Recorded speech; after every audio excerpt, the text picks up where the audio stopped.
We are officially 34 days away from the NFL draft. And like always, we got a new mock draft for you guys. A new first round mock draft for the people. For my 3 viewers. Of course, if you're one of those 3 viewers and not yet subscribed, make sure to subscribe before we get into this. I make content about the NFL. I make content about the Washington Commanders especially. Make sure to subscribe. But outside of that, let's hop into this. Immediately, it's Fernando Mendoza. There's no other pick here. It's Fernando Mendoza. The second pick is also pretty evident here. We got Alvaro Reese. If he's more of an edge rusher, but he can go as a linebacker in the middle of the field and cover. He has question marks at the line for run stop, but outside of that, I think he's a really good edge rusher. He's a really good off-ball blitzing linebacker. You can't go wrong with Alvaro Reese here, and for Jets that can easily develop him, you really cannot hate that at all. You cannot hate that. Number 3, we got the Arizona Cardinals. Well, Fernando Mendoza falls here, you can take him. He's not going to fall here. You could snatch Jeremiah Love here, but I think my favorite selection here is probably Francis M. Magioa. Super electric. He's a really good movement and anchor type tackle, and you can pair him up with Paris Johnson, and you can't really hate that, and you have a good pairing of tackles before you get your new quarterback probably next year, and whoever that may be. But now you cannot be mad about that pick. People are not convinced the Titans are. Adam Schefter isn't convinced the Titans are going to take Jeremiah Love here, so I'm going to trust that, and I'm going to take probably the best edge in the class, David Bailey to the Titans. Yes, we're changing it up, ladies and gentlemen. They went pretty hard, and they're going to go probably the best player available that isn't on the offensive side of the ball, and take probably, David Bailey. If Francis Maganoa was probably available, you could definitely see them taking him there and possibly moving inside the guard, but I think David Bailey makes a lot of sense if it's not Jeremiah Love there. I think the Giants take a chance at Jeremiah Love and forget all other needs and be more like the Giants. The Giants are not a well-ran organization, and I think they're going to go for best player available, which is not a bad thing. We're going to have an electric running back with Cam Scatterby. We're going to have a power back in Cam Scatterby. We're going to have a 3-down back in Jeremiah Love. You can't really hate that much, and it makes life easier for Jackson Dart. Even though he has, that's probably an electric ass offense, and that might be scary for teams in the NFC East, but down the line, it's probably not going to be the best idea for them. 6, I think they're going to snag Carnell Tate here. Keep on Tate in Ohio. Take possibly the wide receiver 1 in the draft. And be happy with it. Commanders at 7, I think it's either wide receiver, safety, or corner. Right? I think Jordan Tyson is definitely in the mix here. People love drafting. I'm also saying Styles too is also in the mix of it. You want to snag a guy like Caleb Downs here.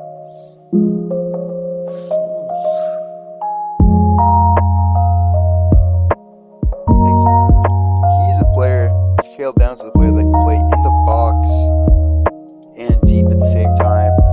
That would be really valuable for the next 4 years, 5 years, if anything, because this guy is a player that you might think will become one of the best players in the NFL. Sonny Styles too. I don't know. I do like Jordan Tyson here. Or Mekhi Lemon.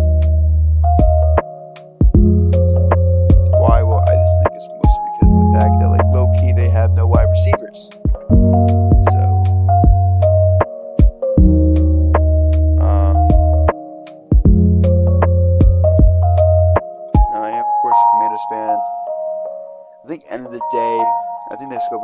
one Kale Downs there. True need at safety, and you can't really hate it that much. I think he completes the defense, and you can go wide receiver at 71. You might see a guy like Skylar Bell at 71. So it's not that bad of a pick for them. Saints at 8. I think this is where Jordan Tyson goes right there. I think Jordan Tyson will go top 10. He is a true wide receiver one, in my opinion, in the draft. I do think he'll go top 10 come draft day. And that's right now, I think he'll go top 10. If his injury history, if he didn't have, not the best injury history, if he just had better injury history, then you can easily say he's going to go top 10 for the entire draft cycle. But I think at the end, I think people are going to ease up on him a little bit, and then they're going to take him a little bit at the end. Chiefs at 9. I think they double down. All of the top 3 wide receivers are gone by 9. I'm telling you guys right now, this is what we're saying. With Kyle Lemming and Sebastian Mahomes, another star wide receiver for the rest of his career. Tyler Shuck has 2 great wide receivers for Jordan Tyson and Chris Olave. You cannot hate it that much. Bengals at 10. Sonny Styles. I think Sonny Styles is the pick there. Makes a lot of sense too when you think about it. Dolphins at 11. They just missed out on both these wide receivers, which might become critical later down in the draft process.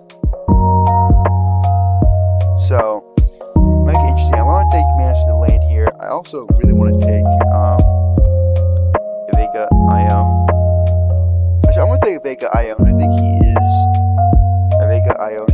he is probably the best inside offensive lineman in the draft, and I do think that the Miami Dolphins are not that well run the team. He is probably the best player available as of right now, outside maybe the name Master Lane. You do see a guy like him. The Chiefs are the Cowboys are getting Master Lane. That is a thing that's written in stone. Monroe Freeland probably going to go 13 to the Rams there. Definitely would like that too. Ravens at 14. This could get interesting. How interesting do we want to get it? I don't know. I'm thinking Spencer Fano here just for them to move him inside. So, Spencer Fano, he's a right tackle. But you can move, he has the arm length to move him inside, so I would not be surprised if they move him inside. They might just pull it off. Pull it off and happens like you. I do. Sorry, who doesn't know Post Malone once in a while? Kenyon Sadiq goes to the Bucks. He is probably top 10 talent in this draft class. He is super athletic. He's in a super athletic tight end. He's an alright blocker, but he's going to be an elite threat at the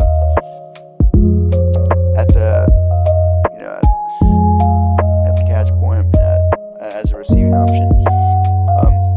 Jeremy McCoy goes 16th, and here is probably the biggest fall of the draft. It ends here. Ruben Bain goes to the Lions. He paired up with Aiden Hutchinson. That will be scary. I think Ruben Bain is going to fall because I do not think Ruben Bain is that good of a player.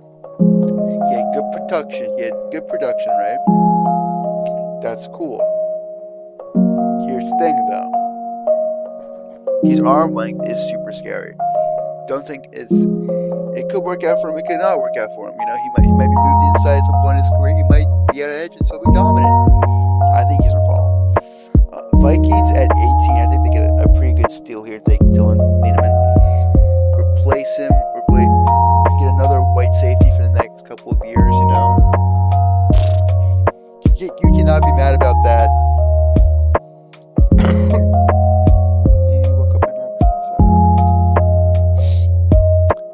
Now this certainly does get interesting.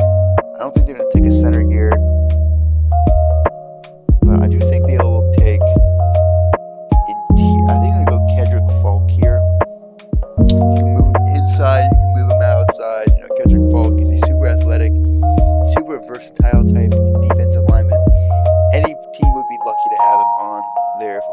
my opinion. I think he's super athletic, and he could go top 10 or top 12 easily. 20, the Dallas Cowboys. Once again, we're with Manson Lane. They already got him. They might go. They're going to go linebacker or interior defensive line. You go Caleb Banks, Peter Woods, one of my favorite players, Lee Hunter. No, he's kind of old, but I think they're going to go. I'm going to go my favorite linebacker in the draft, Jacob Rodriguez at 20. He's going to be a first round pick, and I think he's a better linebacker than C.J. Hall, C.J. Allen. Jacob Rodriguez is such an elite prospect. So, I mean, the Cowboys would love to have him at 20. It's the second time I've mocked him to the Cowboys at 20, so I wouldn't like it that much as a Commanders fan if the Cowboys snapped him up. Pittsburgh Steelers, they got Michael Pittman, so I don't think they're going to go wide receiver in this scenario. But I do think they go tackle. Tackle's definitely a need. I think that's the best player. I think Blake Miller. You can also move inside if you really need to. He's kind of young, but I mean, he's just a good tackle. He's a good. He's a good offensive line. I think right here they're gonna improve on the interior and get Emmanuel Pregnon, probably the second best interior offensive lineman in the draft. Snag him up. Take him.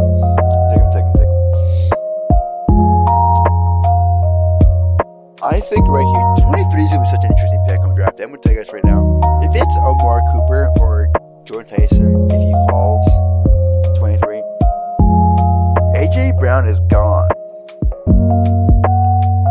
I don't know if he's going to be actually gone, though. So, that might get spooky. But outside that, I'm going to take my favorite edge since I've picked Ruben Bain. My third favorite edge, T.J. Parker to the Eagles. I think that's a really good pick right there. He's a super explosive edge rusher, and the Eagles kind of suck at the moment. I'm not gonna lie. So if they get T.J. Parker, that adds juice in that offense, defense, edge room. Whew, I don't like it that much. Browns at 24. It's really easily. I think it's easy to be Tyson Simpson here. Saw Jackson Dart last year, a player that people would laugh at. Being selected this high in the draft. He selected around this time of the draft last year, like Jackson Dart was. So I think it's something that could definitely happen. And yeah, guys, watch out for that. It might happen. It probably will happen. Peter Woods. Still my favorite interior defensive lineman goes at 25.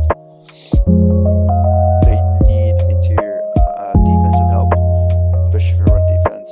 And he's a good pass rusher. I don't know that much about run defense though, but he's the best one available in my opinion. So you cannot hate it that much. Goes at 26.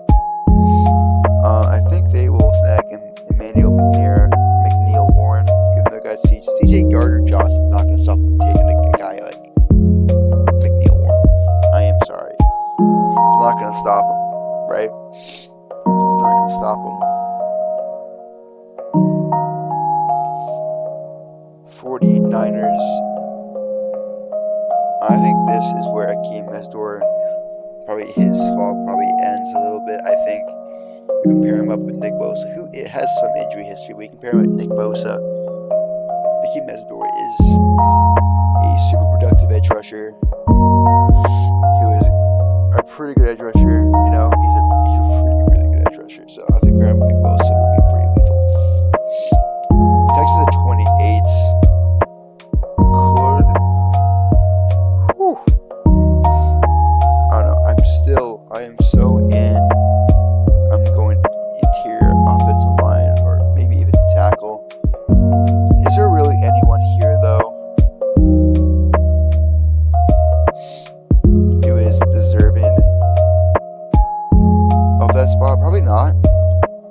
I think I think they go best player available here, and Carol Banks.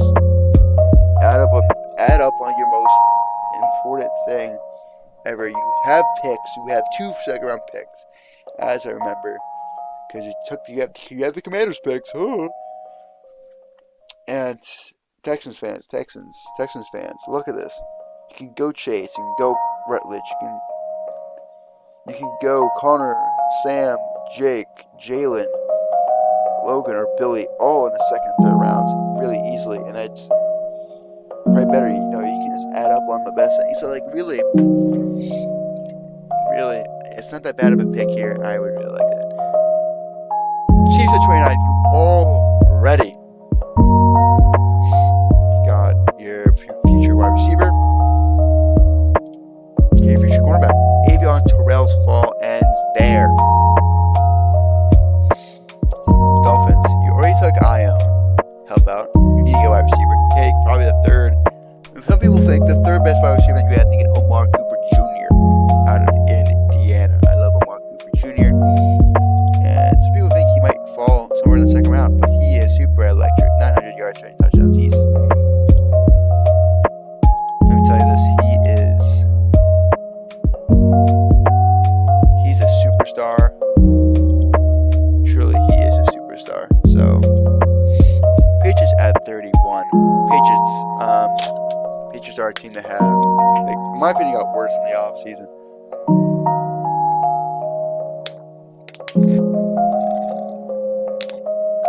Needs consist of tackle, guard, linebacker, edge, interior defensive line. I'd even say safety because I don't know. Jalen Hawkins had an alright rookie year, but also at the end of the day, they got Kevin Byard, you might say, but he's not that good at the end of the day, even though he was an all-pro. I can name so many players that were second-team all-pros or first-team all-pros that just sucked the next year. Bobby Wagner for one of whom he was like a Commanders. So Patriots fans, wait for a little dip in productivity and watch as Drake May has a terrible year next year. So you might have to help that out. And best case, to help that out, you get Caden Proctor. Caden Proctor will definitely hide a lot of Drake May's flaws when there is a lot, even though, which, again, Patriots fans, take that as a compliment, right? Take it as a compliment. It's not that much of a compliment. Your quarterback is not that good, and he was second in MVP voting. Is that more because your schedule was super fucking easy? You guys played easy defenses and terrible offenses all year? Yeah. Was because your wide receivers had some of the best separation in the NFL, but Patriots fans are too ignorant and arrogant to accept that? Yeah. Do your wide receivers get worse? Yeah. Do your offensive line get worse? Yeah. Your schedule will be way harder? Yeah. So you guys help out. You guys need to help out that exact fact. And finally, Seahawks here. Honestly, I'm gonna be petty. I'm taking the best player available on defense. Revamp on that defense, get probably the best linebacker available. I don't really care that much. You can use him as a off-ball linebacker, but who really cares? So at the end of the mock draft, we got Fernando Mendoza, Arvell Reese, Francis, David Bailey, Jeremiah Love, Colonel Tate, Caleb Downs, Jordan Tyson, Mekhi Lemon, Sonny Styles, Vega Ione, Mason Lamb, Monroe Freeland, Spencer Fano, Kenyon Sadiq, Jeremy McCoy, Ruben Bay Jr., Dylan Thieneman, Kendrick Falk, Jacob Rodriguez, Blake Miller, Emmanuel Pregnon, TJ Parker, Ty Simpson, Peter Woods, Emmanuel Warren, Akeem Estor, Michaela Banks, Avion Terrell, and Omar Cooper Jr., Caden Proctor, and CJ Allen. Hope you guys enjoy the video. Make sure to subscribe if you guys love NFL content. And make sure to subscribe if you love the NFL Commanders. Make sure to like, obviously subscribe, comment, share. I'll see you guys in the next one. Make sure to eat good food though, guys. Make sure.